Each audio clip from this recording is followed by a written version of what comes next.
ನಿನ್ನೆ ಬಿಡದಿಯಲ್ಲಿ ನಡೆದಂತ ಘಟನೆ ನನ್ನ ಮನಸ್ಸಿಗೆ ಬಹಳ ನೋವಾಗಿದೆ. ರಾಜಕೀಯವಾಗಿ ಪ್ರೇರಿತವಾಗಿ ನಡೀತಾ ಇರುವಂತ ಒಂದು ಕುಮ್ಮಕ್ಕಿನಿಂದ ನಮ್ಮ ಅಧಿಕಾರಿಗಳಿಗೆ ಬೇಕಾದಷ್ಟು ತಂದೆಯಾದಂತ ಒಬ್ಬ ರೈತರನ್ನ ತಪ್ಪುದಾರಿಗಿಳಿಯುವಂತ ಒಂದು ವ್ಯವಸ್ಥೆ, ದೊಡ್ಡ ಸಂಚು ನಡೀತಾ ಇದೆ.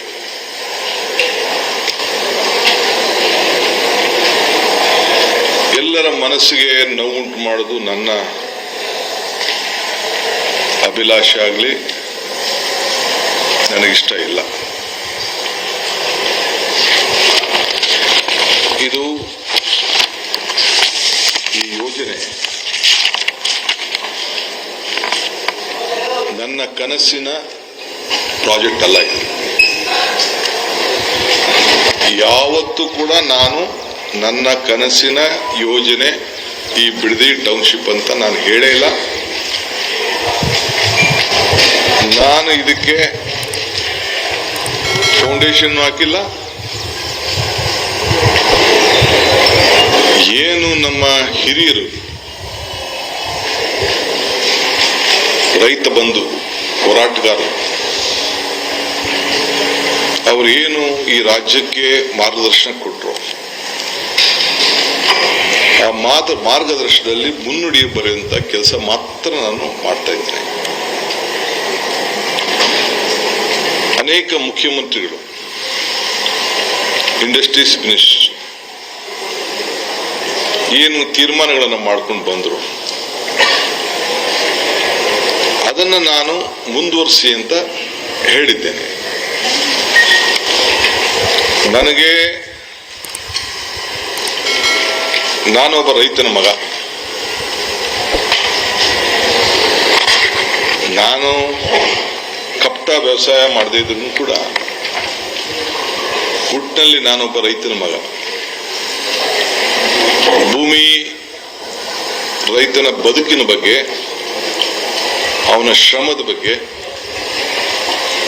ನನಗೆ ಆದಂತ ವೈಯಕ್ತಿಕವಾದಂತ ಅನುಭವ ಇದೆ. ನಾನು ಸಿಎಂ ಆಗಿರೋದು ಪಾಪ ಕೆಲವರಿಗೆ ತಡ್ಕೊಳಕ್ ಸಾಧ್ಯನೇ ಆಗ್ತಾ ಇಲ್ಲ, ನಿದ್ರೆ ಬರ್ತಾ ಇಲ್ಲ. ಈ ರಾಜ್ಯದ ಅಭಿವೃದ್ಧಿ, ಜನ ತೋರಿಸರಂತ ಪ್ರೀತಿ ಸಹಿಸಕ್ ಆಗ್ತಾ ಇಲ್ಲ. ನನ್ನ ಜೈಲಿಗೆ ಕಳಿಸ್ಬೇಕು, ಜೈಲಿಗೆ ಹೋಗೋದಕ್ಕೆ ಎಷ್ಟು ವರ್ಷಗಳಿಂದ ಸಂಚುಗಳು ನಡೀತು ಅನ್ನೋದು ಕೂಡ ನಾನು ಇನ್ನೊಂದು ದಿನ ನಿಮಗೆ ವಿವರಿಸಿ ನಾನು ತಿಳಿಸ್ತಾ ಇದ್ದೇನೆ.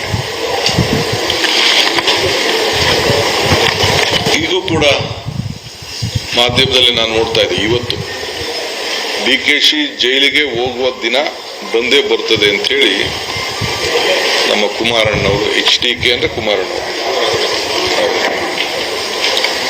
ಅವರು ಹೇಳಿದ್ದಾರೆ. ನಾನು ಸ್ವಾಗತ ಮಾಡ್ತೇನೆ. ನಿಮ್ಮ ಆಸೆಗೆ ಒಳ್ಳೆಯದಾಗಲಿ, ನಿಮ್ಮ ಹೋರಾಟ ಮುಂದುವರಿಲಿ. ಜೈಲೇ ನನಗೇನು ವಸ್ತೇನಲ್ಲ. ತಾವು ಕೂಡ ಬಂದು ನನ್ನ ಜೈಲಲ್ಲಿ ಬಹಳ ಗೌರವದಿಂದ ನೋಡಿದ್ದೀರಿ. ತಾವೇನೇನ್ ಪ್ರಯತ್ನ ಮಾಡಿದ್ರಿ ಅನ್ನೋದು ಕೂಡ ನನಗೆ ಅರಿವಿದೆ. ಚನ್ನಪಟ್ಟಣದಲ್ಲಿ ಏನ್ ಮಾತಾಡಿದ್ರಿ ಅನ್ನೋದು ಕೂಡ ನನಗೆ ಅರಿವಿದೆ. ತಾವು ನನಗೆ ತೋರಿಸಂತ ಪ್ರೀತಿ, ವಿಶ್ವಾಸ, ಅಭಿಮಾನ ಏನ್ ವ್ಯಕ್ತಪಡಿಸ್ತಾ ಇದ್ರಲ್ಲ, ಇದಕ್ಕೆ ನನ್ನ ನಮನಗಳನ್ನು ಅರ್ಪಿಸಲಿಕ್ಕೆ ನಾನು ಬಯಸ್ತಾ ಇದ್ದೇನೆ.